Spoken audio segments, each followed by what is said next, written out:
Women are not small men. Stop eating and training like one. Because most nutrition products and training plans are designed for men, it's no wonder that so many female athletes struggle to reach their potential.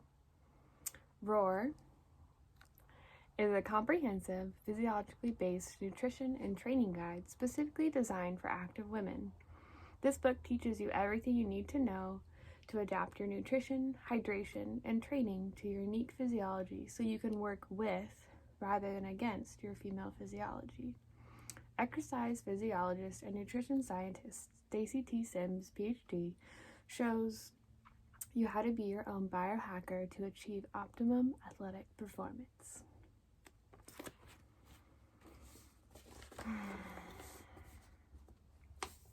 Reading a couple pages from the introduction that I think is just wonderful. You are not a small man. Stop eating and training like one. This is Dr. Stacy Sims. Long before I was a nutrition scientist and exercise physiologist, I was an athlete. I ran, I raced bikes, I competed in triathlons, including the Ironman World Championship in Kona, Hawaii, and Xterra Worlds in Maui, Hawaii. I wish I'd known then what I know now. See, back then, I trained and fueled myself like a man, because that's what everyone did. Sure, I took in fewer calories because I was smaller, but I followed the same progressive training plans, ate the same bars and gels, and raced like a guy, and I suffered because of it. Some races I would feel great, but others, especially those that were in the week or so before my period started, were awful. I wouldn't be able to handle the heat even though I prepared for it. I got dehydrated, I lost power, I had gastrointestinal issues. Being a scientific person by nature, I started taking notes on all my races in an attempt to spot trends and get to the bottom of my uneven performance. My initial suspicion was that it was something in my training plan, that I didn't taper right or I didn't have the right level of fitness going into each race. It never occurred to me that it was actually my physiology working against me. Or, more specifically, I was not working properly with my physiology. The breaking point was ending up in the medical tent at Ironman Kona after becoming hyponatremic or low sodium levels in the blood. I distinctly remember riding out to Hawaii, the halfway point of the 101-mile bike portion of the course, in winds so intense that I saw a woman about my size get picked up by the wind and dumped into a ditch on the side of the road. Yes, I was freaking out and probably not 100% on top of my fueling needs. But I noticed on the way back that I had a low-grade headache and I was getting swollen. I knew those were the early signs of hyponatremia. So I pulled a couple of gastrolyte tablets, a glucose and electrolyte combination, out of my pocket and ate them ASAP. Within a few minutes, I had to pee like a racehorse. I then spent the remaining time of the race wondering if and why any of my fellow teammates from New Zealand had similar issues. When the race was said and done, I asked the other Kiwi women how they found the race.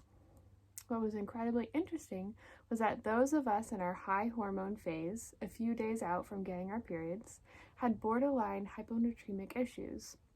2 ended up in the medical tent with clinically low blood sodium and on IV drips. My friends were in the low hormone phase, day 1 through 14 of your menstrual cycle, starting with the first day of your period, had great races and didn't have any fluid or heat issues, even though we all did the same heat acclimation protocols and followed the same nutrition protocols.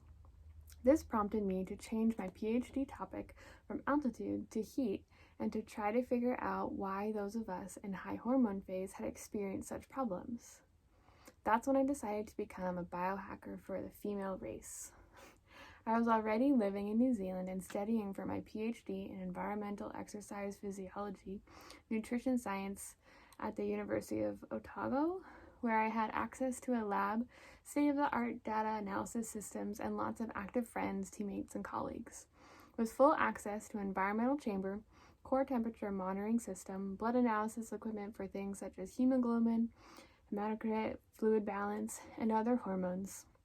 a refractometer for urine analysis, and fully supportive PhD supervisors who are wicked smart, and lab managers. I went to work researching how hormones impact thermoregulation, macronutrient usage, hydration, performance, and recovery. Right out of the gate, it was apparent that sex differences extend far beyond ponytails and sports bras. I soon developed what has become my mantra today: women are not small men. That may seem blatantly obvious, but for ages, that's how most sports nutrition manufacturers treated us.